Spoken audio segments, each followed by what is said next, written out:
எல்லாருக்கும் காலை வணக்கம். தோன்றின் புகழோடு தோன்றிய அக்கில தோன்றின் தோன்றாமை நன்று. ஓகே, திருவள்ளுவர் என்ன சொல்லியிருக்கார்?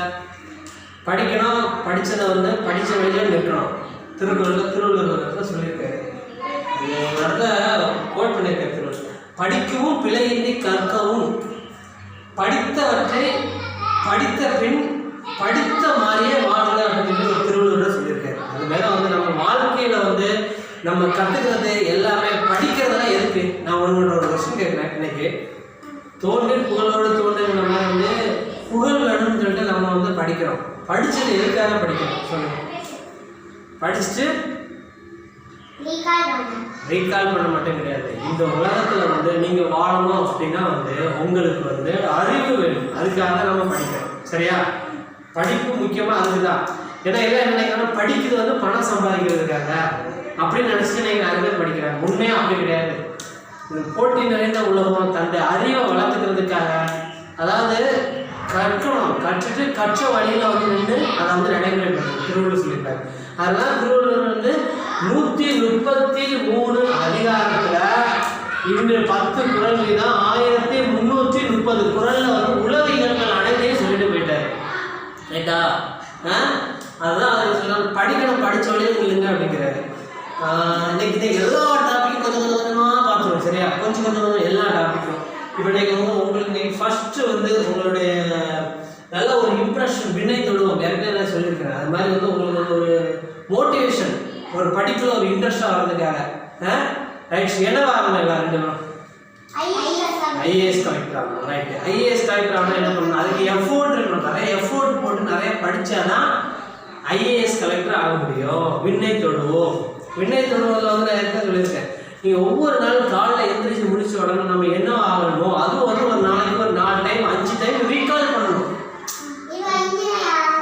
நீங்கள் பண்ணீங்களா? காலையில் தூங்கி முடிச்சோன்னா பண்ணணும். நான் சொல்லல, தூங்கி முடிச்ச வேறு எந்த சிந்தனை வரக்கூடாது. அந்த சிந்தனை தான் வரணும். நான் இதுவாக ஆகணும், ஒவ்வொருத்தங்க என்னவா ஆகணும்னு நினைக்கிறீங்களோ அதை ரீகால் பண்ணிக்கிட்டே இருக்கணும். அப்போ தான் நம்ம அது அந்த நோக்கி நம்ம பயணம் செய்ய முடியும். அதுக்கப்புறம் என்ன சொல்லியிருக்கேன், மீள்பார்வை பண்ணணும். அதை பற்றி நம்ம எந்த அளவுக்கு அச்சீவ் பண்ணிக்கிட்டு இருக்கோம், பண்ணுறோமா, முயற்சி பண்ணுறோமா, நம்ம எஃபோர்ட் பண்ணிட்டு இருக்கிறோம் அப்படின்னு பண்ணணும். அப்போ நமக்கு தெரியும். அப்போ நம்ம முயற்சியே பண்ணல, வெறுமனே நினைக்க மட்டும் தான் செய்கிறோம். என்ன பண்ணுறோம்? விளையாடுறோம், டிவி பார்க்குறோம், மொபைல் பார்க்குறோம். அப்போ நம்ம தப்பு பண்ணிட்டு இருக்கோம் அப்படின்னு நமக்கே தெரியும். நீங்களே உங்களை வந்து சுய மதிப்பீடு பண்ணி பார்க்கணும். என்னுள்ள காலங்கள்லாம் பார்த்தா எல்லாரும் ஓடிக்கிட்டு இருப்பாங்க. பார்த்தீங்களா? இப்போ நம்ம அம்மா அப்பா 2 பேரும் வேலைக்கு போகிறோம். இன்னைக்கு நான் அப்பா வேலைக்கு போகிறேன், இப்போ அம்மா வீட்டில் இருக்காங்க. ஏன்னா ஒரு ப்ரெஷர் ஆகிற டைம் வந்து திடீர்னு பார்த்தோன்னா நீங்கள் தான் உங்களை தயார்படுத்திக்கணும். ஓகேவா? தயார்படுத்திங்கன்னா மீன்ஸ் என்ன வந்து என்னவா ஆகணும்னு நினைக்கிறீங்களோ, நீங்கள் என்னவா ஆகணும்னு நினைக்கிறீங்களோ அதுக்கு உள்ளதை வந்து முயற்சி நீங்கள் எடுக்கிறீங்களா அப்படின்னு சொல்லிட்டு அதுக்குள்ளதை வந்து எஃபோர்ட் போடுறீங்களா அப்படிங்கிறத வந்து நீங்கள் முயற்சி பண்ணி பார்க்கணும். முயற்சி பண்ணி பார்க்குறது அப்படின்னா வந்து ட்ரை பண்ணிகிட்டே இருக்கணும். பண்ண தான் அதை அந்த லட்சியத்தை வந்து நீங்கள் வந்து அடைய முடியும். இப்போ இன்னைக்கு ஃபஸ்ட்டு வந்து நீ என்ன வாங்க போயிடலாம் நான் என்ன சொல்லிட்டேன். எண்ணிய வாங்கி எய்துவர். அதுவும் திருவள்ளுவர் சொல்கிறார். புத்தர் ஒன்று சொல்கிறாரு, நீ எதை நினைக்கிறாயோ நீ அதுவாக மாறுகிறாய். இதை வந்து புத்தர் சொன்னது, விவேகானந்தர் சொன்னது கூட இதுதான். உன்னுடைய பாதை, உன்னுடைய வழி என்ன அப்படிங்கிறத வந்து நீ கண்டுபிடிக்கணும். உன்னோட ஆள் மனசில் வந்து உன்னுடைய நோக்கம் எண்ணம் என்ன அப்படிங்கிறத வந்து உன்னால் உணர முடியுதா? இப்போ முடியாது, எனக்கு கொஞ்ச நாள் ஆக முடியும். ஆனால் இப்போவே நீங்கள் வந்து ஒரு சொல்லிக்கிற ஒரு சூட்சம், ஒரு சின்ன விதை, அந்த விதையை வந்து ஒரு இடத்துல போட்டு அந்த விதை வளர்ந்து ஒரு பெரிய ஆலமரமாகி அந்த ஆலமரம் வந்து எத்தனை வருஷம் இருக்குது, எத்தனை விழுதுகள் வந்து எவ்வளோ பெரிய மரமாக இருக்குது. இதெல்லாம் எப்படி ஒரு சின்ன விதைக்குள்ளே தான் ஒரு ஆலமரம் இருக்குது. அதே மாதிரி நீங்கள் சின்ன வயசுல இப்படி தான் ஆகணும் அப்படிங்கிறது வந்து நீங்களாக வந்து உருவாக்கி ஒரு ஃபார்ம் பண்ணும்போது என்ன ஆகும்னா ஃப்யூச்சரில் வந்து ஒரு நல்ல ஒரு பெரிய நிலைக்கு வரலாம். அப்போ அந்த பெரிய நிலைக்கு வரணும் அப்படின்னா வந்து நிறைய கட்டுப்பாடுகளும் போடணும். கட்டுப்பாடுகள் என்னென்னா வந்து ஒரு இப்போ சின்ன வயசில் இருக்கீங்க, படிச்சுட்டு வருவீங்க. அதுக்கப்புறம் வந்து ஒரு ஸ்டேஜ் ஆகும்போது வந்து நிறைய திங்கிங் தாட்ஸ், நிறைய எண்ணங்கள் நிறைய பார்ப்பீங்க. அதெல்லாம் கண்ட்ரோல் பண்ணி ஸ்டெபிலைஸ் பண்ணி போகணும். அதான் நான் உங்களை சொல்லியிருக்கேன். ஃபஸ்ட்டு வந்து ஒரு குழந்தை வந்து பூமியில் வரும்போது குழந்தை பருவத்தில் இருக்குது. ரைட்டா? குழந்தை பருவத்துக்கு அடுத்த பருவம் என்ன பருவம்? பாலகன் பருவம், சிறு வயது பருவமாக ஆகிறீங்க. அதுக்கப்புறம் அடுத்த பருவம் என்ன பருவம்? வாலிப பருவம் ஆகிறீங்க.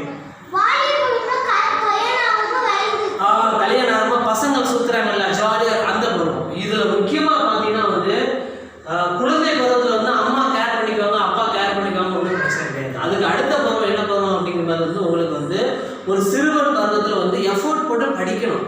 சின்ன வயசுல வந்து 5 விளையாதது 5 விளையாது அப்படின்லாம் பழமொழி சொன்னேன். சின்ன வயசுலேயே வந்து நிறைய விஷயங்கள் எழுத, படிக்க, வாசிக்க, நிறைய விஷயங்கள் நல்ல நல்ல விஷயங்களை பார்க்கணும். அதுக்கப்புறம் வாலிப பருவத்தில் ரொம்ப வந்து செல்ஃப் கண்ட்ரோல் பண்ணணும் நிறைய விஷயங்கள். அதுக்கு வந்து சில கைட்லைன்ஸ். பெரியவங்களை வந்து எப்பவுமே நம்ம ஃப்ரெண்ட்ஷிப்பாக வச்சுக்கணும். நிறைய பேர் பார்த்தீங்கன்னா வந்து பெரியவங்களை வந்து ஃப்ரெண்ட்ஷிப்பாக வச்சுக்கவங்க வந்து தவறு பண்ண மாட்டாங்க. ஏன்னா இடிப்பார் இல்லாத மன்னன் கெட்டழிவான்னு சொல்லி திருவள்ளுவர் சொல்லியிருப்பாரு. பெரியவங்களை துணை வச்சுக்கவே நீ என்னடா பண்ற, நீ பண்ற தப்பு அப்படின்னு ஒருத்தர் கண்டிப்பாக நம்ம தப்பு பண்ண மாட்டோமா. பெரியவங்களோட ஃப்ரெண்ட்ஷிப் வச்சுக்கணும். அதுக்கப்புறம் குடும்ப தலைவன் ஆகுவீங்க. அதுக்கப்புறம் குடும்ப தலைவனுக்காக ஒரு சமுதாயத்தில் ஒரு சிறந்த அந்தஸ்து ஒரு மனிதன் ஆகுறீங்க. அதுக்கப்புறம் உங்க பசங்க எல்லாம் பெரிய பசங்க நீங்க வந்து ஒரு வயதிலோ பருவம் ஒரு முதியவர் ஆகுறீங்க. இந்த மாதிரி நிலையெல்லாம் நீங்க கடந்து போயிட்டு இருக்கீங்க. அப்போ இந்த மாதிரி நிலையெல்லாம் நீங்க கடந்து போகும்போது என்ன ஃபர்ஸ்ட் உங்களுக்கு என்ன வேணும் அப்படின்னா வந்து முக்கியமா நீங்க வந்து இப்ப இருக்கிற குழந்தை பருவம் அதெல்லாம் நம்ம விட்டுலாம். இப்ப இருக்கிற குழந்தை பருவத்துல என்ன சொன்னா நல்லா எஃபோர்ட் போட்டு நல்லா படிக்கணும். சரியா? டைம் வேஸ்ட் பண்ணவே கூடாது. டைம் வேஸ்ட் பண்ணாலே உங்களுக்கு பார்த்தோன்னா வந்து தேவையில்லாத வந்து சிந்தனைகள் வரும். கேம் ஆடுறது, மொபைல் பார்க்குறது, டிவி பார்க்குறது, விளையாடுறது, அது மாதிரிலாம் வந்து அதெல்லாம் வந்து ரொம்ப கம்மி பண்ணணும். படிப்பில் தான் இருக்கணும். அப்போ நீங்கள் சாதிக்க வேணும் அப்படின்னா என்ன பண்ணணும் வந்து நான் இந்த ஏற்கனவே சொல்லியிருக்கேன். ஒன்று வந்து வித்தியாசமான மனிதனாக இரு, இல்லைன்னா சிறந்த மனிதனாக இரு. புரியுதா? வித்தியாச மனிதனாக இரு, சிறந்தவனாக இரு. எல்லாம் ஃபர்ஸ்ட் போனவனாக இருக்கணும். ஃபர்ஸ்ட் போனவனா எல்லா இதுலேயும் ஃபர்ஸ்ட். அப்படி இல்லைன்னா வித்தியாசமா எஃபோர்ட் ஏதோ ஒன்று வந்து வித்தியாசமா ஒரு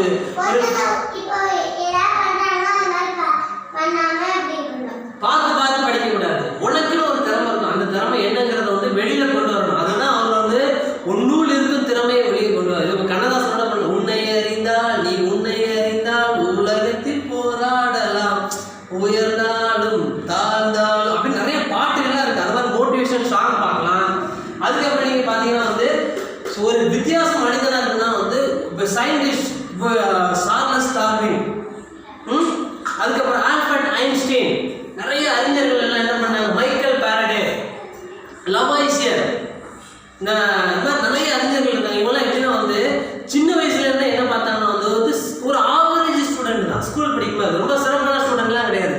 ஆனால் அவங்க என்னன்னா வந்து ஒரு முழு மூச்சோட வெற்றிக்கு வந்து பார்த்தீங்கன்னா 90% ஒருத்தர் ஜெயிச்சவங்க கேட்டோம்னா 20% வந்து அவங்களுடைய வந்து எஜுகேஷன் கல்வியாக இருந்தாலும் 80% வந்து இது அச்சீவ் பண்ணணும். லட்சியம் தான், உணர்வுகள் தான். வெற்றி அடையிறதுக்குள்ள முதல் படிப்பே வந்து உணர்வுகள் தான். உணர்வு பூர்வமாக அதை நீங்கள் அணுகணும். இப்படிதான் ஆகணும். அப்படிதான் வந்து சாதனை எல்லாம் பண்றாங்களா, சயின்டிஸ்ட் சாதனை பண்றதெல்லாம் அப்படிதான். இதை முதல்ல கண்டுபிடிக்கணும் அப்படின்னு சொல்லிட்டு எத்தனையோ நாள் பார்த்தா எத்தனை விஷயங்களையோ வந்து அவங்க வந்து தியாகம் பண்ணி அதை நோக்கியே அவங்க டிராவல் பண்றாங்க. புரியுதா? எத்தனையோ விஷயங்கள் அதை நோக்கியே டிராவல் பண்ணி என்ன ஆகுதுன்னா அந்த விஷயத்தை அடையிறாங்க சயின்டிஸ்ட். எந்திரன் படம் ஒரு படம் பார்த்தீங்களா? எந்திரன் படத்துல விட வந்து பார்த்தீங்களா? அவங்க ரோபோ உருவாக்கிட்டு இருப்பாங்க. அப்போ வந்து ரஜினி பார்க்கறதுக்காக ஐஸ்வர்யா ராய் அவங்க வருவாங்க. அவங்க பார்க்கவே மாட்டாங்க. கடைசியில் ரோபோ உருவாக்கிடுவாங்க. அது மாதிரி தான் நீங்கள் நம்ம லைஃப் அப்படிதான். ஒரு விஷயத்தை அடையணும் அப்படின்னா வந்து அந்த விஷயத்துக்காகவே நாங்கள் மீட்பார்வை பண்ணி பார்த்துட்டே இருக்கணும். நாட்டம், தொடர் முயற்சி, எண்ணம், சிந்தனை, செயல் எல்லாத்தையும் வந்து ஃபோக்கஸ் பண்ணி ஒருங்கிணை பண்ணிக்கிட்டே இருக்கணும். அப்போதான் நீங்கள் வந்து வெற்றி படியை அடைய முடியும். வெற்றி படியை அடையினா சும்மா கிடையாது. திட்டம் போடணும், தயார் செய்யணும், அதுக்கேற்ற ப்ரிப்பரேஷன் பண்ணணும். ப்ரிப்பரேஷன் எல்லாம் வந்து நல்லா பிளானிங் நல்லா பண்ணணும். புரியுதா? இப்போ இது படிக்கணும், இன்னைக்கு சிம்பிளாக நீங்கள் வந்து ஒரு பக்கம் படிக்கணும். இன்னைக்கு கொஞ்சம் இந்த விஷயங்களை வந்து இந்த டாபிக் படிக்கணும். இன்னைக்கு கொஞ்சம் தமிழ் படித்தோமா, இன்னைக்கு ஒரு ½ hour தமிழ் படித்தோம், ஒரு மணி நேரம் இங்கிலீஷ் படிக்கணும். இப்படி பிளான் பண்ணி படிக்கணும். உனக்கு எந்த சப்ஜெக்ட் வரலையோ, உன்னோட மைண்ட் எப்போ தெளிவாக இருக்குதோ அந்த சப்ஜெக்ட் படிக்கணும். உனக்கு மேக்ஸ் வராது சேர்க்கிறவனுக்கு. அப்போ என்ன பண்ணால் மேக்ஸ் கொஞ்சம் நல்லா ஷார்ப்பாக மைண்ட் இருந்தாலும் அண்ணன் கிட்ட கேட்டால் அண்ணன் மேக்ஸ் சொல்லி தருவான். இல்லை அப்பாட்ட வந்து எனக்கு இந்த மேக்ஸ் எப்படின்னு கேட்டால் அப்பா மேக்ஸ் சொல்லி தருவாங்க. அந்த மாதிரி படிக்கலாம். இப்போ வருஷத்துக்கு வந்து கொஞ்சம் ரீடிங் ஸ்கில் வேணும். ரீடிங் ஸ்கில் என்ன, ஜாலியாக ரீட் பண்ணணும். எதுவாக இருந்தாலும் வந்து ஜாலியாக வந்து ரீட் பண்ண படிக்கணும். நீங்கள் வெளியில் போகிறீங்களா, ஒரு விஷயத்த வந்து பார்க்கணும், அதை வாட்ச் பார்க்கணும். காரைக்காலில் வந்து கடைக்கு போகிறீங்க, இந்த கடைக்கு போர்டு என்ன, இது என்ன அப்படிங்கிறத வந்து வாட்ச் பார்க்கணும். விநாயகா ஹார்ட்வேர்ஸ், காரை எலக்ட்ரிக்கல்ஸ், அதெல்லாம் என்ன அப்படிங்கிறத வந்து வாட்ச் பார்க்கணும். அப்படி தான் ரீடிங் ஸ்கில் வரும். எழுதி பார்க்கணும். வராததை வந்து வர வைக்கணும். வராது நம்ம விட்டோன்னு வச்சுக்கோங்க, நம்ம வந்து நம்மளை விட்டுரும் வாழ்க்கை. நம்ம ரொம்ப கஷ்டப்படும். வராதையும் வர வைக்கணும், அதுக்கு தான் நம்ம இருக்கோம். சரியா? ஒரு குறிப்பிட்ட குறிக்கோள் இருக்கணும். அந்த குறிக்கோளை அடையிறதுக்காக வந்து நம்ம வந்து ட்ராவல் பண்ணணும். லைஃப்பில் வந்து ஏம் இருக்கணும். ஒரு லெட்டர் இருக்குது, ஒரு லெட்டருக்கு வந்து ஒரு அட்ரஸ் இல்லைன்னா அந்த லெட்டர் எப்படி போய் ஒருத்தங்க சேரும்? ஒரு அட்ரஸ் தப்பாக தான் இருக்குது. ஒரு அட்ரஸ், அந்த லெட்டர் போய் குறிப்பிட்டவங்க போய் சேருமா? அந்த இது சுற்றிக்கிட்டே இருக்கும். அப்படிதானே? சுற்றி சுற்றி சுற்றி சுற்றி தான் வந்துட்டு இருக்கோம், போகாது. அதே மாதிரி தான் உனக்கு ஒரு லட்சியம் வச்சுன்னா அந்த லட்சியம் கரெக்டாக இருக்கணும். இந்த லட்சியத்தை அடையணும். அந்த லட்சியத்துக்கு ஏற்ற மாதிரி நீயும் வந்து ஒர்க் அவுட் பண்ணணும். ஒர்க் அவுட் பண்ணால் தான் அதை போய்ட்டு நீங்கள் போய் அடைய முடியும். சரியா? முக்கியமாக வந்து அப்புறம் மனப்போக்கு. ஏற்கனவே நான் மனப்போக்கு நான் உங்களுக்கு ஏற்கனவே சொல்லிட்டேன். நம்ம வந்து வாழ்க்கையில் வந்து நேர்மறை சிந்தனைகள் எப்பவுமே இருக்கணும், எதிர்மறை சிந்தனைகள் இருக்கு. இது என்னால் முடியாதுங்கிறது எதுவுமே கிடையாது வாழ்க்கையில். அதான் வந்து நீ எதை நினைக்கிறாய் நீ அதுவாக மாறுவாய்ன்னு சொல்லி யார் சொல்லியிருக்கா? புத்தர் சொல்லியிருக்காரு. புத்தர்களை கோட் பண்ணி விவேகானந்தர் சொல்லியிருக்காரு. அவையாரம் சொல்றாரு. அவையாரோட சொல்லியிருக்காரு, முயற்சி திருவினை ஆகும். திருவள்ளுவர் சொல்லியிருக்காரு, தெய்வத்தால் ஆகாத எனினும் முயற்சி தன் மெய்வருத்த கூலி தரும். ரைட்டா? நிறைய பேர் எல்லாம் பழைய நம்மளுடைய பின்னால நம்ம போய் பார்த்தீங்கன்னா நல்ல சூழ்நிலை, நல்ல அமைப்புகள், அது எல்லாத்தையும் நம்ம தான் கிரியேட் பண்ணிக்கணும். ஓகேவா? தன்னம்பிக்கை, எப்பவும் தன்னம்பிக்கையோடு இருக்கணும். நீ ஒரு வேலை செய்யும் போது நிறைய சர்க்கிள்கள் வரும், ஏற்றம் இறக்கம். ஒரு விஷயம் ஸ்டார்ட் பண்ணும்போது ஒரு ப்ளஸ் வரும், ஒரு மைனஸ் வரும். நீங்கள் வந்து ப்ளஸ்ஸை வந்து எடுத்துக்கணும். மைனஸ் ஆகுதுன்னு சொல்லிட்டு வந்து மன தளர்வு, மன தொய்வாகக்கூடாது. அதை வந்து ஸ்டார்ட் பண்ணிகிட்டே இருக்கணும். படிக்க ஆரம்பிக்கணும், ஃபஸ்ட்டு விடவே கூடாது. இப்போ வரலையா அது திருப்பி திருப்பி திருப்பி திருப்பி படித்தா அது வாடிகள் வரப்போகுது. சரியா? எல்லா மனிதர்களும் ஒரே மாதிரி இல்லை. 5 பேரும் ஒரே மாதிரி இருக்கா? இல்லை. உலகத்தில் எத்தனை கோடி மக்கள் இருக்காங்க? 135 கோடி மக்கள் நம்ம தமிழ்நாட்டில் இந்தியாவில் இருக்கிறாங்க. இதே மாதிரி உலகத்தில் எத்தனை மில்லியன் மக்கள் இருக்காங்க? எல்லா மக்களும் ஒரே மாதிரி இருக்காங்க? இருக்க மாட்டாங்க. ஒவ்வொரு மனிதனும் ஒவ்வொரு மாதிரி தான் இருப்பாங்க. புரியுதா சொல்றது? அப்போ ஒவ்வொரு மாதிரி இருக்காங்கன்னா ஒவ்வொரு மனிதனுக்குள்ளேயும் ஒரு தனி திறமை இருக்குது. அது திறமை என்னங்கிறத வந்து நீங்கள் வெளியில் கொண்டு வரணும். வெற்றியின் ஆணிவேர் கடின உழைப்பு தான். நல்லா எஃபோர்ட் போட்டு உழைக்கணும். நீ எவ்வளோ கஷ்டப்பட்டு நீ வந்து பண்ணுறியோ அப்போ தான் ஜெயிக்க முடியும். இப்போ ஜெயிச்சவங்க எல்லாருமே எடுத்துட்டேன்னா ஈஸியாக ஜெயிச்சவங்க கிடையாது. சாதாரண ஒரு டீச்சர் வேலை வாங்குறாங்கன்னாலும் சும்மா கிடையாது, ஒரு கவர்மெண்ட் போஸ்ட் வாங்குறாங்கன்னா சும்மா கிடையாது. அவங்க ரொம்ப வருஷமாக ரொம்ப கஷ்டப்பட்டு நிறையா விஷயங்களை தியாகம் பண்ணி தான் அவங்க வந்து அந்த நிலையை போய் அடைஞ்சிருப்பாங்க. சரியா? இதெல்லாம் நான் இப்போ சொன்னதுலாம் மோட்டிவேஷன் ஸ்பீச். தாழ்வு மனப்பான்மையெல்லாம் நீக்கணும். நம்ம தாழ்வு மனப்பான்மை இருக்கக்கூடாது. இது ரொம்ப முக்கியமானது, தாழ்வு மனப்பான்மை. இதனால் முடியாது அப்படின்னு நினைக்கக்கூடாது. என்னால் எல்லாமே முடியும், என்னால் வந்து செய்ய முடியும் அப்படின்னு இருக்கணும். ஒரு ஊக்கமாக இருக்கணும். சரியா? அதுக்கு அடுத்து வந்து உடல் நலம். உடல் நலத்தை முக்கியமாக நம்ம இங்கே உடல் நலத்தை பேணணும். கவலை, கோபம், மன இறுக்கம் இருக்கவே கூடாது. கவலை ஃபீல் பண்ணக்கூடாது, கோபப்படக்கூடாது, மன இறுக்கம் இருக்கக்கூடாது, டென்ஷன் ஆகவே கூடாது. ஓகேவா? டென்ஷன் ஆகவே கூடாது, கூலாக இருக்கணும். எந்த ஒரு எக்காரணத்தை கொண்டோ யாரும் டென்ஷன் ஆகவே கூடாது. ஃப்ரீயாக இருக்கணும், ரிலாக்ஸாக இருக்கணும். அதே மாதிரி வந்து என்னன்னா மன இருக்கும் அழுத்தங்கள் கூட. அழுத்தங்கள், மன அழுத்தங்கள் என்ன சொல்லு? மன அழுத்தங்கள், டென்ஷன், எஃபோர்ட், திடீர்னு கோவம் தான் கத்துறா துடிக்கிறாங்களா, அதெல்லாம் ஆகவே ஆகாது. அதுதான் வந்து நிறைய விஷயங்கள் வந்து உனக்குள்ள இருக்கக்கூடியது வந்து செயல்படக்கூடாது. உன்னோட எனர்ஜிகள்லாம் வேஸ்ட் ஆகும். புரியுதானு சொன்னது? இதெல்லாம் உங்களுக்கு கொஞ்சம் மோட்டிவேட் பண்ணுறதுக்காக நான் இன்னைக்கு சொன்னேன். அதுக்கு நல்ல சத்துள்ள உணவுப் பொருட்கள்லாம் சாப்பிடணும். காய்கறிகள், ஃப்ரூட்ஸு, பழங்கள், மீன், வெஜிடபிள் இதெல்லாம் எடுக்கணும். சிக்கன் எனக்காவது மாதத்துக்கு ஒரு நாள் சாப்பிடலாம். டெய்லி சிக்கன் சாப்பிடணும்னு ஆசைப்படக்கூடாது. மட்டன் ஒரு மாதத்துக்கு ஒரு நாள் சாப்பிடலாம். டெய்லி வெஜிடபிள்ஸ், காய்கறிகள், என்ன காய்கறி வச்சு கொடுத்தாலும் அந்த காய்கறிகள் சாப்பிடணும். பருப்பு சாதம், காய்கறிகள், எந்த காய்கறி நீங்கள் வச்சு கொடுத்தா நீங்கள் சாப்பிட்டாதான் நல்லா வந்து பிரெயின் நல்லா ஒர்க் ஆகும். ரைட்டா? ரைட். அதுக்கு அடுத்து வந்து இப்போ இன்னைக்கு வந்து இந்தியாவுடைய நம்ம சப்ஜெக்டுக்குள்ள போகும். ரைட்டா?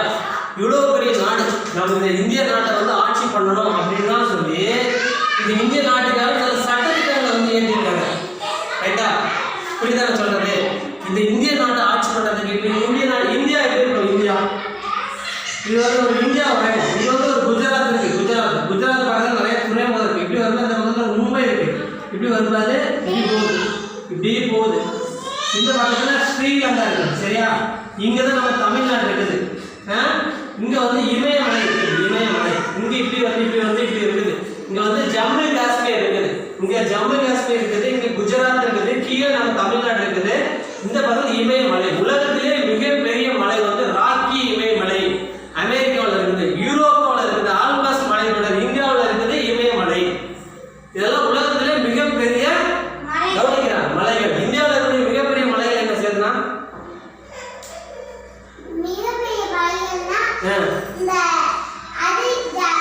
இமயமலை தெரிஞ்ச கவனமா கவனிக்கல அதான் கேட்டேன். இந்தியாவில் ராக்கி மலை அமெரிக்காவில் இருக்குது. ஆல்பஸ் மலை வந்து யூரோப்ல இருக்குது. இந்தியாவில் இமயமலை இருக்குது.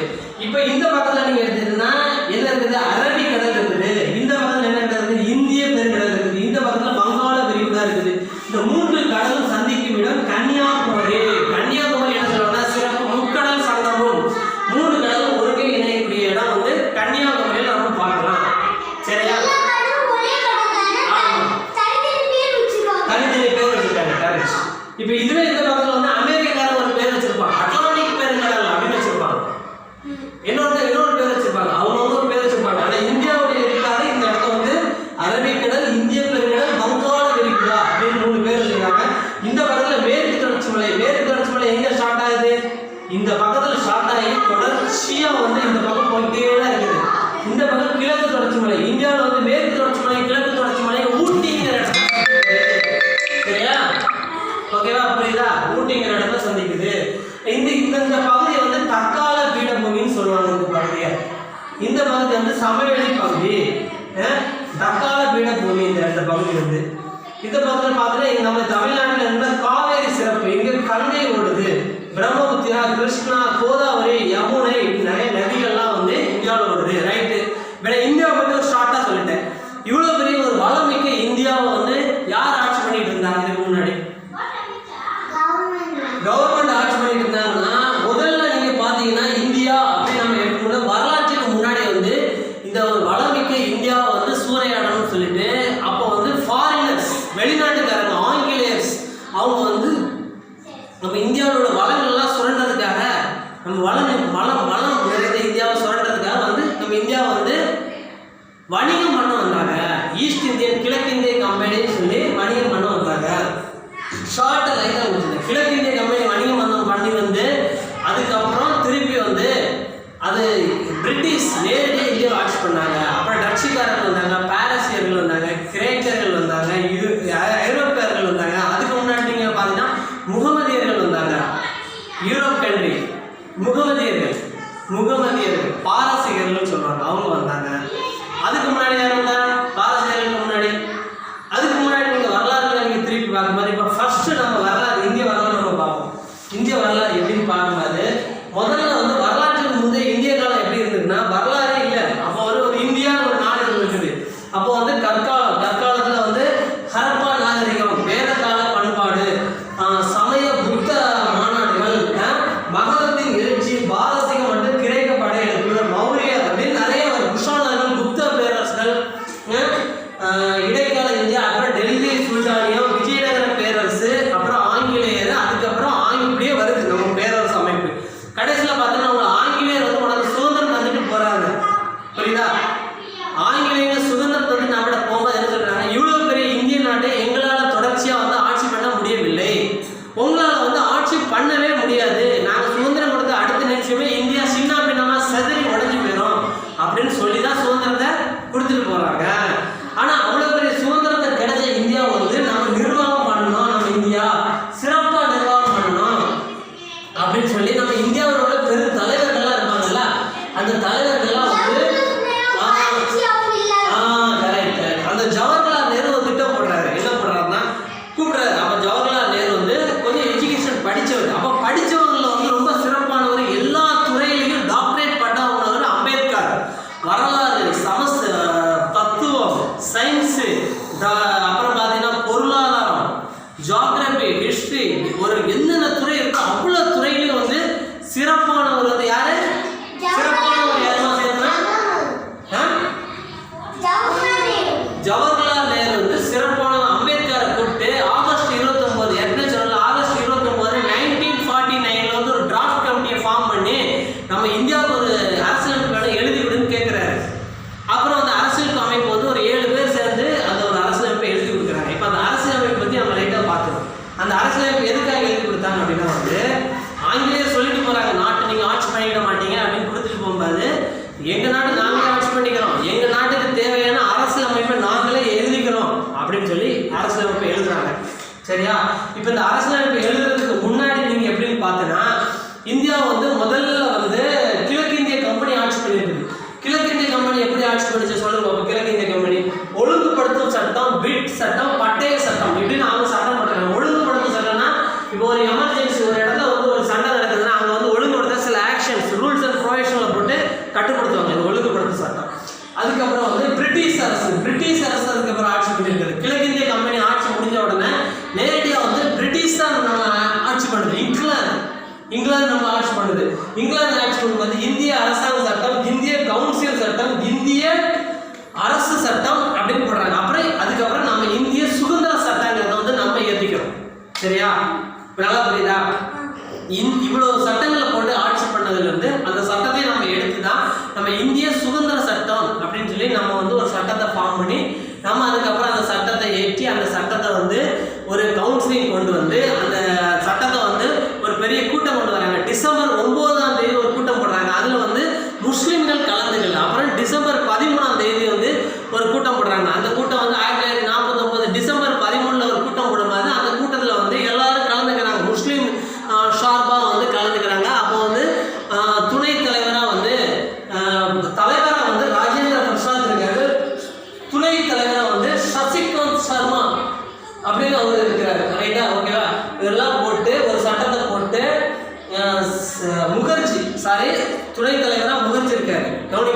கவனிங்க முகர்ஜி போட்டு சட்டத்தை ஏற்றி நம்ம கொண்டு வரோம். இப்படிதான் இந்திய அரசியலமைப்பு சட்டம் வந்து. இந்திய அரசியலமைப்பு சட்டத்தில் வந்து ஃபர்ஸ்ட் இந்திய அரசியலமைப்பு சட்டம் முதல்ல நடைமுறைக்கு எப்போ வந்துச்சு? நடைமுறைக்கு வரும்போது அந்த நடைமுறைக்கு வந்து முகவுரையை வந்து யாரு ரீட் பண்ணா? முகவுரையை டாக்டர் அம்பேத்கர் வந்து சட்டத்தை எழுதி கொடுத்தாரு. முகவுரை வந்து ஜவஹர்லால் நேருவால வந்து அவரால் வந்து முகவுரை வந்து வாசிக்கப்பட்டது. முகவுரையில என்னென்ன சொல்லியிருக்காங்கன்னா முகவுரையில வந்து சிறப்பு வந்து சொல்லியிருப்பாங்க. முகவுரையை சொல்லிதான் இந்திய அரசியலமைப்பு சட்டம் வந்து வருது. முகவுரையில சாவரேன், ஆமா முகவுரையில வந்து சாவரேன்னு ஒன்று இருக்குது. அதுக்கப்புறம் வந்து நம்ம வந்து இறையாண்மை, சாவரினா இறையாண்மைனா என்னன்னா இது வந்து இப்போ இந்திய அரசு சட்டம் ஏற்றிட்டாங்க. இது தன்னிச்சையா இயங்கிட்டு இருக்குது. இது எதுக்கும் உட்படாது. இதுக்கு மேல ஒரு உயர்ந்த அமைப்பு கிடையாது. அதுதான் வந்து இப்போ இந்தியாவுடைய சாவரின் யார்கிட்ட இருக்கு? சாவரின் இறையாண்மைனா என்ன? இது நல்லா தெரிஞ்சுக்கணும். இறையாண்மை நம்ம கையில தான் இருக்குது. இறையாண்மை நம்ம தானே எலெக்ஷன்ல ஓட்டு போட்டு தேர்ந்தெடுக்கிறோம். நீங்க ஐஏஎஸ் கலெக்டர் வந்தாலும் எவ்வளவு பெரிய போஸ்டிங் எது வந்தாலும் ஆட்சி பண்ணக்கூடிய ரூல் அதிகாரத்தை வந்து நம்ம தான் கொடுக்குறோம். யார் கொடுக்குறோம்? எம்பி எம்எல்ஏஸ்க்கு வந்து நம்ம வந்து ஓட் பண்றோம். ஓட் போட்டு நம்ம தேர்ந்தெடுக்கிறோம். அதான் சாவரின் இறையாண்மை அப்படின்னா அது நம்ம கிட்ட தான் இருக்குது. இறையாண்மைக்கு அடுத்து என்ன சொல்றாங்கன்னா சோசியலிஸ்ட், சமதர்மம். அப்படின்னா என்னன்னா சமதர்மம், யாருக்கும் எந்த பாகுபாடும் கிடையாது. இந்தியாவில் வந்து எல்லாருக்கும் பொதுவானது அப்படின்னு சொல்றாங்க. அது பேரு சமதர்மம். அப்புறம் செக்யூலர்னா மத சார்பின்மை. இப்போ இவ்வளவு பெரிய இந்தியாவில் பார்த்தீங்கன்னா எத்தனை மதம் இருக்குது? இந்து, கிறிஸ்டின், முஸ்லிம், பௌத்தம், சமணம், அதுக்குள்ள நிறைய கிளை மதங்கள்லாம் இருக்கு. அதனால செக்யூலர், எந்த மதத்தையும் பின்பற்றாது இந்தியாவுக்கு எந்த மதமும் கிடையாது. இந்தியா ஒரு பொதுவான நாடு. எந்த மதத்தினாலும் பின்பற்றலாம். இதெல்லாம் முகவுரையில சொல்லப்பட்டது. சரியா? அதுக்கப்புறம் வந்து மக்களாட்சி, டெமோக்ரேட்னா மக்களாட்சி. நம்ம இந்தியாவை எப்படி இந்தியா வந்து ஒரு மிகப்பெரிய மக்களாட்சி நாடுன்னு சொல்றாங்க உலகத்துல. இப்போ அமெரிக்கா இன்னைக்கு வர மன்னராட்சி நாடு தான். கவனிங்க அமெரிக்கா இன்னைக்கு என்ன நாடு? இங்கிலாந்து, லண்டன் நம்மளை கண்ட்ரோல் பண்ணாங்கல்ல. நம்மளை யார் பண்ண? பிரிட்டிஷ் ஆட்சி பண்ணாங்களா? அவங்க இன்னைக்கு வர மன்னராட்சி தான் பண்ணிட்டு இருக்காங்க. அமெரிக்கா, இந்தியா இதெல்லாம் வந்து மக்களாட்சி பண்ணிட்டு இருக்காங்க. நம்ம ஓட்டு போட்டு தேர்ந்தெடுக்கிறோம். நம்ம யாரை வந்து ஓட்டு போடுறோமா? இப்போ பிரதமர் நரேந்திர மோடி இருக்காங்கன்னா நரேந்திர மோடிக்கு வந்து ஓட்டு போட்டு தேர்ந்தெடுத்துருக்காங்க. நரேந்திர மோடி தான் ஆட்சி பண்றாரு. நரேந்திர மோடி தலைமையில வந்து ஒரு பெரிய டீம் இருக்குது. பெரிய டீம் அப்படின்னா வந்து ஒரு பெரிய மந்திரி சபை, ஒரு மினிஸ்டர் சபை இருக்குது. மினிஸ்டர்ல வந்து டாப் மினிஸ்டர் உங்களுக்கு பார்த்தீங்கன்னா துறை சம்பந்தமா வரக்கூடிய இலாகாவில் வந்து ஃபர்ஸ்ட் ஒரு மினிஸ்டர், இந்த கேபினெட் அப்படின்னு சொல்லுவாங்க. அதுக்கு கீழே வந்து சின்ன மினிஸ்டர் வருவாங்க, இணை இலாகான்னு வருவாங்க. அவங்களுக்கு சப்போர்ட் பண்றதுக்கு ஒரு 3 மினிஸ்டர் வருவாங்க. இந்த மாதிரி வந்து ஃபார்ம் பண்ணது எல்லாமே அம்பேத்கர் தலைமையில தான் ஃபார்ம் பண்ணாங்க. அதுக்கப்புறம் பார்த்தீங்கன்னா இதுக்கு கீழே வந்து மக்களுக்கு சர்வன் பண்றதுக்கு அந்த கவர்மெண்ட் வந்து போடக்கூடிய அந்த ரூல்ஸ் அண்ட் ரெகுலேஷன் மக்களுக்கு வந்து எக்ஸ்டாப்ளிஷ் பண்றதுக்கு அது போய் சேரணும். அதுக்கு தான் இந்திய பணியாளர் தேர்வாணையம் அப்படின்னு ஆரம்பிச்சாங்க. இந்திய பணியாளர் தேர்வாணையம் ஆரம்பிச்சாங்க. அதெல்லாம் எதுல வந்துச்சுன்னா இந்திய அரசியலமைப்பு சட்டத்திலே வந்தது. சும்மா எல்லாருக்கும் கொடுக்க முடியுமா? கவர்மெண்ட் போஸ்ட்லாம் எப்படி கொடுக்க முடியும்? இந்திய பணியாளர் தேர்வாணையம் மூலம் தான் செலக்ட் பண்ணி எடுக்கிறாங்க. இப்படிதான் இந்தியாவுடைய அமைப்பு, ஆட்சி அமைப்பு வருது. இப்போ நான் என்ன சொல்லியிருக்கேன்னா டெமோக்ரேட்ஸ் வர சொல்லியிருக்கேன். அதுக்கு அடுத்து வந்து ஜஸ்டிஸ், லிபர்ட்டி, ஈக்குவாலிட்டி, ஃப்ராட்டர்னிட்டி அது சொல்லியிருக்கேன். ஜஸ்டிஸ்னா நீதித்துறை, ஈக்குவாலிட்டினா எல்லாரும் ஈக்குவாலிட்டி, ஃப்ராட்டர்னிட்டி அப்படின்னா சகோதரத்துவம், எல்லாரும் சகோதர, ஆண் பெண் இரு பாலினரும் ஒரே போலதான் வந்து நடத்துறாங்க. சரியா? இதுல வந்து அவங்களுக்கு முன்னுரிமை கொடுக்குறது, இவங்களுக்கு முன்னுரிமை கொடுக்குறது அப்படி இருக்கு. இப்படி இந்த முகவரையை சொல்லி தான் இந்திய அரசியலமைப்பு சட்டம் வந்து நடைமுறைக்கு வருது. முகவரையில ஃபர்ஸ்ட் என்ன சொல்லியிருக்காங்கன்னா இறையாண்மை, சமதர்மம், சமய சார்பின்மை, மத சார்பின்மை, நீதித்துறை, மக்களாட்சி, சமத்துவம், சுதந்திரம், இது எல்லாத்தையும் சொல்லி தான் முகவரை ஸ்டார்ட் ஆகுது. சரியா? தண்ணி குடிக்கலாம் குடிச்சிக்காங்க, கிளாஸ் அவ்வளோ கண்ணுங்க. சரியா? இதான் நான் எதுக்கு சொல்றேன்னா ரொம்ப ரொம்ப முக்கியமானது இந்திய அரசியலமைப்பு சட்டம் தெரியணும். இந்திய அரசியலமைப்பு சட்டங்கள் வந்து யாருமே சொல்லிக் கொடுக்க மாட்டாங்க நாட்டில். ஏன்னா முக்கியமானது நம்மளை ஆட்சி பண்ணதே வந்து அரசியலமைப்பு பிரகாரம் தான் நம்ம ஆட்சி பண்றாங்க. சரியா? அதை வந்து நீங்க கற்றுக்கணும். நான் இப்போ வந்து சொல்லியிருந்தா உங்களுக்கு அது மைண்டில் ஏறும். இப்போ இந்த இந்திய அரசியலமைப்பு சட்டம் வேணும் அப்படின்னு சொல்லி இந்த இந்திய அரசியலமைப்பு சட்டம் நடைமுறைக்கு வரும்போது யார் ஆலோசகராக இருந்தாங்கன்னா எம்என் ராய் தான் ஆலோசகராக இருந்தார். அவர் எதுக்காக ஆலோசகராக இருந்தார்? இந்தியாவுக்கும் பாகிஸ்தான் சுதந்திரம் கொடுக்கும்போது முஸ்லிம்கள் உள்ள பகுதி பாகிஸ்தான் என்னும், எஞ்சிய பகுதி இந்தியா அப்படின்னு கொடுத்தாங்க. இந்த ரெண்டு பகுதிக்கும் ஆலோசகராக இருந்தவர் எம்என் ராய். ரைட்டா? இப்போ சுதந்திரம் கொடுத்தாச்சு, நமக்குன்னு ஒரு சட்டத்தை ஏற்றியாச்சு, நடைமுறைக்கு வந்தாச்சு. அதுக்கப்புறம் என்ன ஆகுது? பிரிக்கிறாங்க, ஆட்சி பண்றாங்க, சமஸ்தானங்கள் இணைக்கிறாங்க. அப்போ 549 சமஸ்தானங்கள், குட்டி குட்டி குட்டி சமஸ்தானங்கள் இருக்கு. நீங்க ஹிஸ்டரி பின்னாடி போய் படிச்சு பார்க்கும்போது தெரியும்.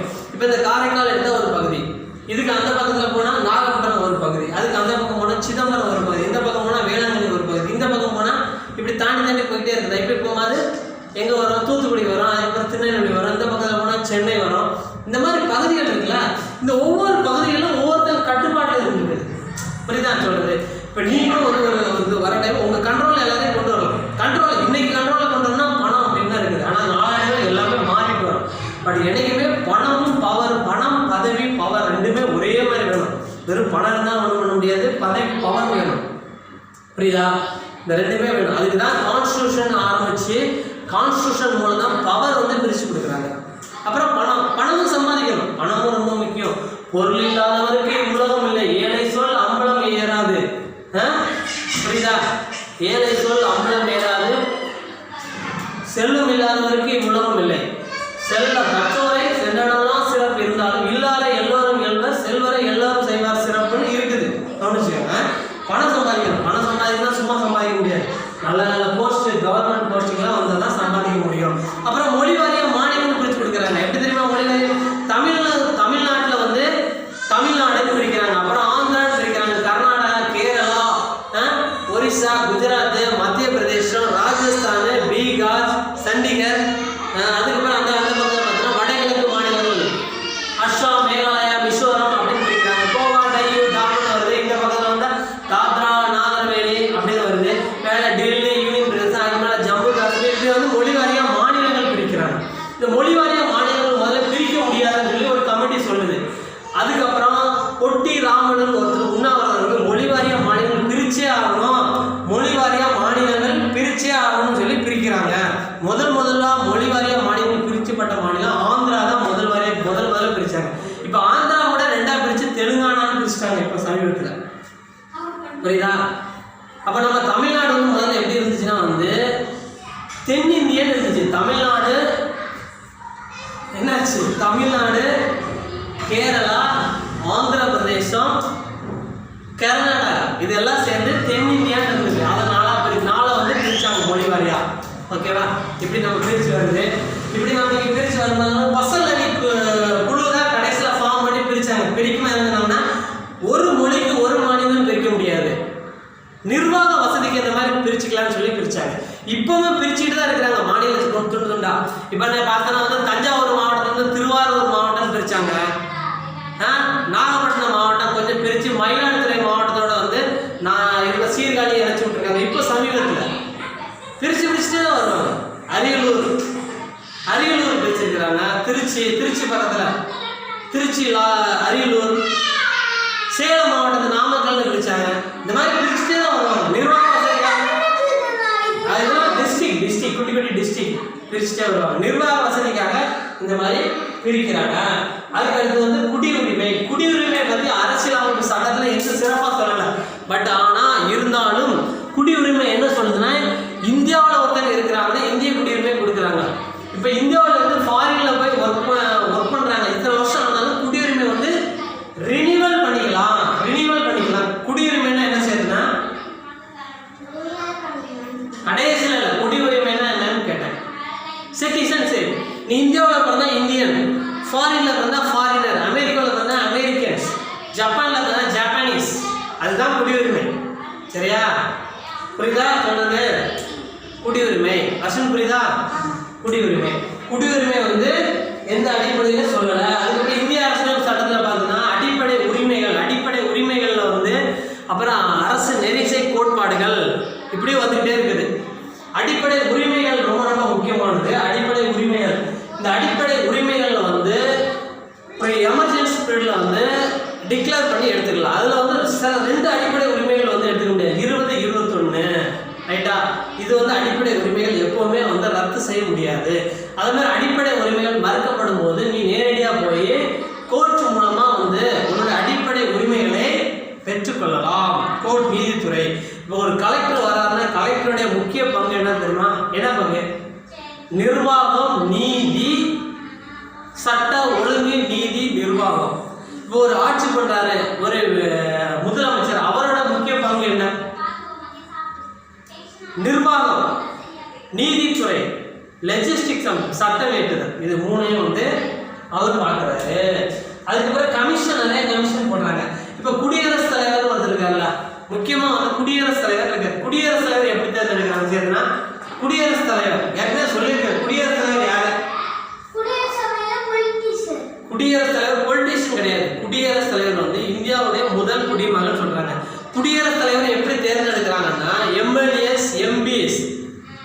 நம்ம எம்பி எம்எல்ஏஸ் நம்ம தேர்ந்தெடுக்கிறோம் ரைட்டா?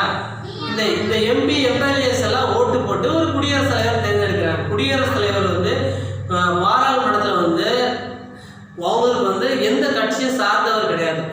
இந்திய கான்ஸ்டிடியூஷன் அரசியல் அமைப்பு சட்டத்தின் பிரகாரம் வந்து ஒரு சட்டம் ஒரு மசோதாவா மாறும்போது அதுக்கு சைன் பண்றாரு. அவர் தான் வந்து ஒப்புதல் கொடுத்த பிறகுதான் அது வந்து ஃபார்ம் ஒரு பிரேவ் சட்டமா மாறுது. இதுதான் குடியரசுத் தலைவரோட முக்கிய பங்கு. இப்ப நாட்டில் பிரதமர் மக்கள் தேர்ந்தெடுக்கணும்னா அவருக்கு வந்து பதவி பிரமாணத்தை செஞ்சு வைக்கிறது யார் வைக்கிறார்? குடியரசுத் தலைவர் தான் செஞ்சு வைக்கிறாரு. நம்ம எலெக்ஷன்ல ஓட்டு போட்டு ஒரு மக்களவையில வந்து ஒரு கட்சியை நம்ம வந்து தேர்ந்தெடுத்து அவங்க ஆட்சி பண்றாங்கன்னா அந்த ஆட்சி அதிகாரங்களை வந்து பங்கிட்டு கொடுக்கறது. இன்னைக்கு இந்த அதிகாரங்கள் இருக்குதுன்னு அதுக்கு கொடுக்கறது யாரு? குடியரசுத் தலைவர் தான் கொடுக்குறாரு.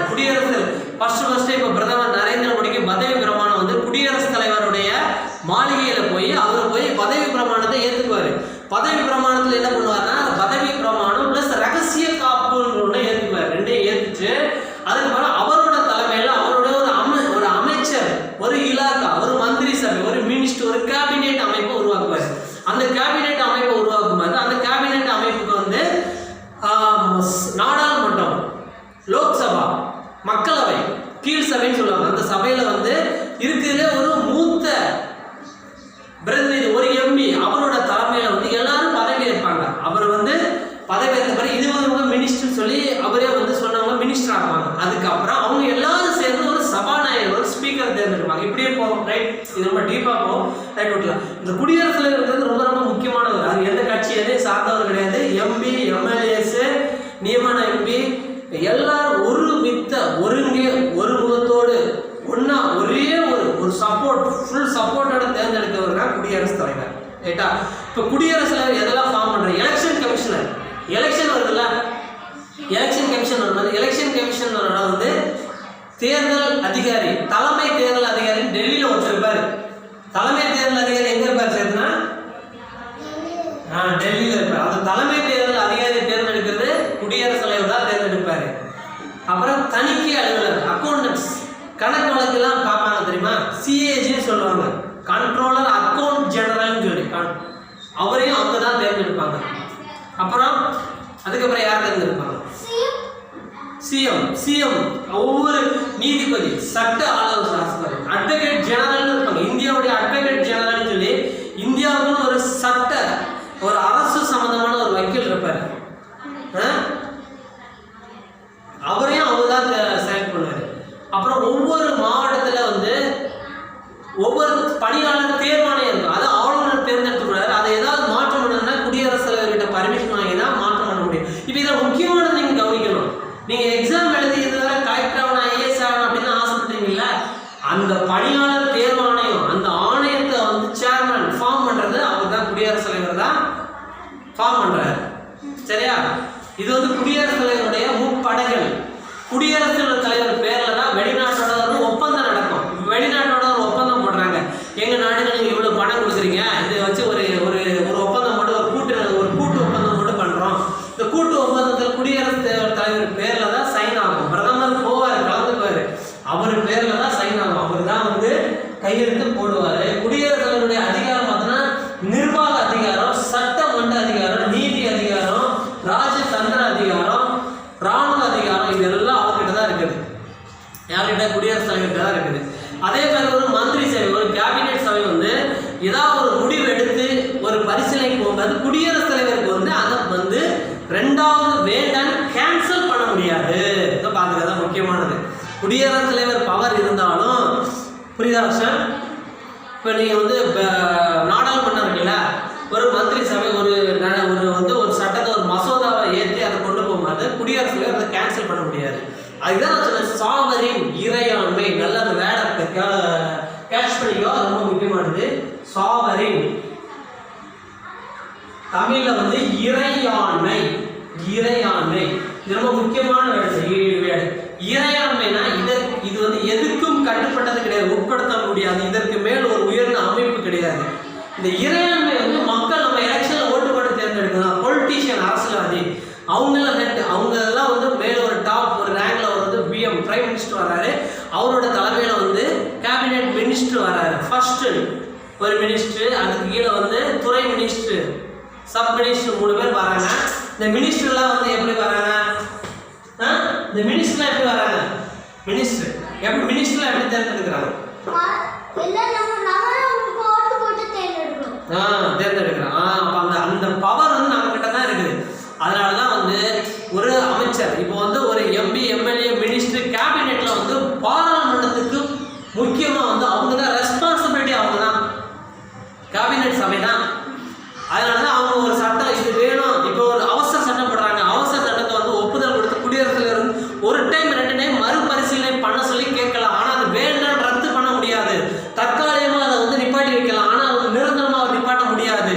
வீட்டோட பவர் எல்லாம் இருக்குது, ஆனால் அதை வந்து யாரும் யூஸ் பண்ண முடியாது. ஏன்னா சாவரின் நம்ம தான் வந்து அதை கொண்டு வரோம். ரைட்டா? அடுத்து பிரதம மந்திரி, நாடாளுமன்ற உறுப்பினர்கள் நிறைய இருக்குதுப்பா. இதெல்லாம் ஒன்று சொல்றேன். நீதித்துறைன்னு இன்னொன்று இருக்கு, தெரியுமா? நீதித்துறை.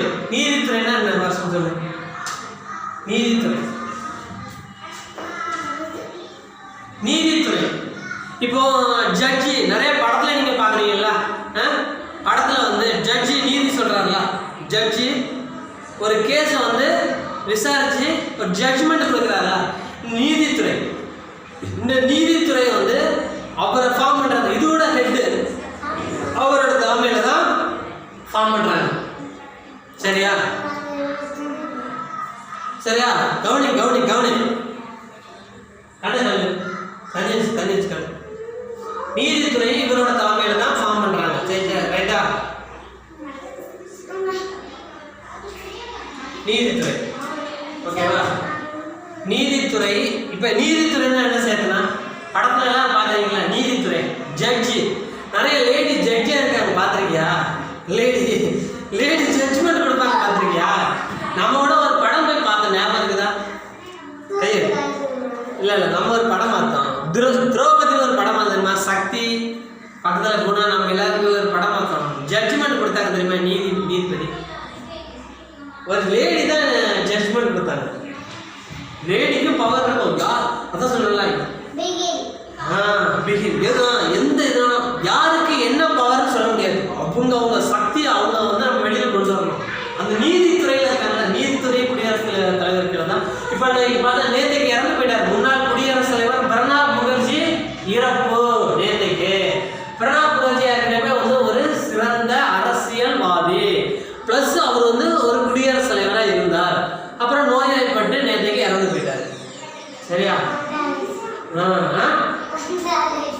புரியல. உட்காருங்க.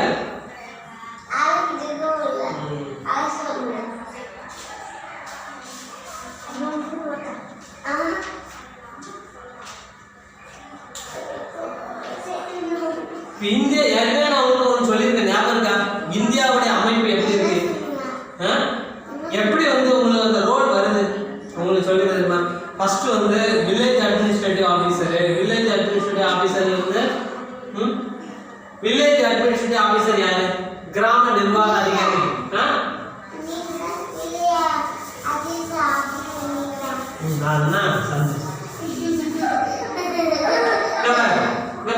இப்போ இந்தியாவுடைய நிர்வாகம் எப்படி போகுதுன்னா, ஃபர்ஸ்ட் வந்து கிராம நிர்வாகம் ஒரு நிர்வாகம் இருக்கு, கிராமம். அப்புறம் கிராமம் இப்போ ஃபர்ஸ்ட் பார்த்தீங்கன்னா குடும்பம், கிராமம். கிராமத்துக்கு அடுத்து வந்து என்ன ஆகுது? சிறு வட்டம், பீர்க்கான்னு சொல்லுவாங்க. அதுக்கப்புறம் வட்டாட்சியர், அதுக்கப்புறம் கோட்டாட்சியர், அதுக்கப்புறம் மாவட்டம், அதுக்கப்புறம் இதெல்லாம் சேர்ந்தது மாநிலம். இந்த மாதிரி மாநிலம் நிறைய சேர்ந்தது, இப்படி மாநிலங்கள்லாம் சேர்ந்தது தேசம், இந்தியா. இதே மாதிரி இன்னொரு 3 மாநிலம் போட்டுக்கோ. இந்த 3 மாநிலம் சேர்ந்தது இந்தியா. புரியுதா? இப்ப புரியுதா? உச்சபட்ச இந்த இந்தியாவோட பவர் எங்க வருது? இந்தியா. இந்த இந்தியாவுடைய பவர் பிரதமர்னு ஒருத்தருக்காரு, பிரதமர். ஓகேவா? பிரதமர் உடைய ஆபீஸ்ல பிஎம் பிரைம் மினிஸ்டருடைய ஆபீஸ்ல யார் இருக்கா? பிரைம் மினிஸ்டருடைய சீஃப் செக்ரட்டரி இருப்பார். Chief secretary. இந்த சீஃப் செக்ரட்டரி என்ன பண்ணுவாங்க? இவருக்கு ஏதாவது தகவல் வேணும் அப்படின்னா வந்து இந்த ஒவ்வொரு ஸ்டேட் மாநிலங்கள் இருக்குல்ல, அந்த மாநிலத்துல வந்து ஒவ்வொரு செக்ரட்டரின்னு இருப்பாங்க, தலைமைச் செயலர். இந்த தலைமைச் செயலர் வந்து வாங்கிக்குவாங்க. என்ன அவங்களுக்கு என்ன தகவல் வேணாலும் வாங்கிக்குவாங்க. இந்த தகவல் தேவைன்னு பட்டா கிடையாது, டெய்லி ரிப்போர்ட் இங்க பண்ணிட்டே இருக்கணும். புரியுதா? இந்த ரிப்போர்ட் வந்து இந்த இந்தியாவுக்கு வந்து பண்ணிட்டே இருக்கணும். இந்தியாவில் சீஃப் செக்ரட்டரின்னு இருக்காங்க, டெல்லியில் இருக்கு ஆஃபீஸ். அங்கே வந்து வருஷம் கவலை சீஃப் செக்ரட்டரிக்கு வந்து அவங்க பண்ணியே ஆகணும். சரியா?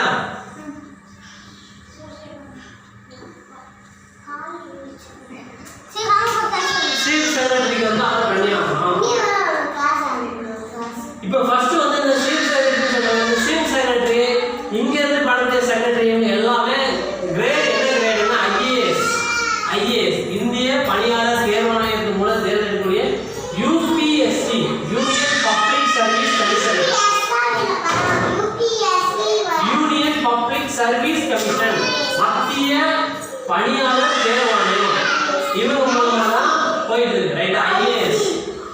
இப்போ இந்த ஐஏஎஸ்க்கு அடுத்து இங்க கீழே யார் வராங்க? இப்போ நம்ம இதெல்லாம் விட்டுலாம். இந்த ஒரு பகுதி மட்டும் நம்ம பார்ப்போம். இந்த ஒரு பகுதி மட்டும் இப்படி பார்ப்போம். இந்த ஒரு பகுதி இங்க இருக்கிறவர் யார் இருக்குன்னா முதலமைச்சர் இருக்காரு, சிஎம், சீஃப் மினிஸ்டர். இப்போ முதலமைச்சர் யாரு? இப்போ முதலமைச்சர் யாரு? எடப்பாடி பழனிசாமி. இந்த எடப்பாடி பழனிசாமி இருக்காருல்ல, இந்த எடப்பாடி பழனிசாமி இருக்காருல்ல, இந்த எடப்பாடி பழனிசாமிக்கு சட்டம் போடுறது, இந்த எடப்பாடி பழனிசாமிக்கு ஆலோசனை சொல்றதுக்கு யார் இருக்காருன்னா இப்போ கொரோனா டைம்ல வந்து இன்னொரு 5 மினிட்ஸ்ல கிளாஸ் முடியும். நல்லா கவனிங்க. இல்லைன்னா இன்னொரு 1 hour கிளாஸ் எடுக்க ஆரம்பிச்சு சிரிக்கணும், சந்தோஷமா இருக்கணும். கதை சொல்லட்டா?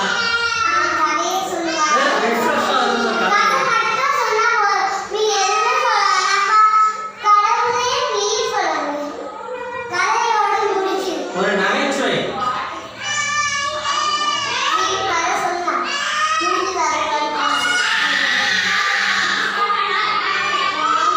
நகைச்சுவை இல்லைன்னா வாழ்க்கையில் வந்து சந்தோஷமே இருக்காது. நகைச்சுவையில் வந்து ஃபர்ஸ்ட் நான் வந்து நகைச்சுவை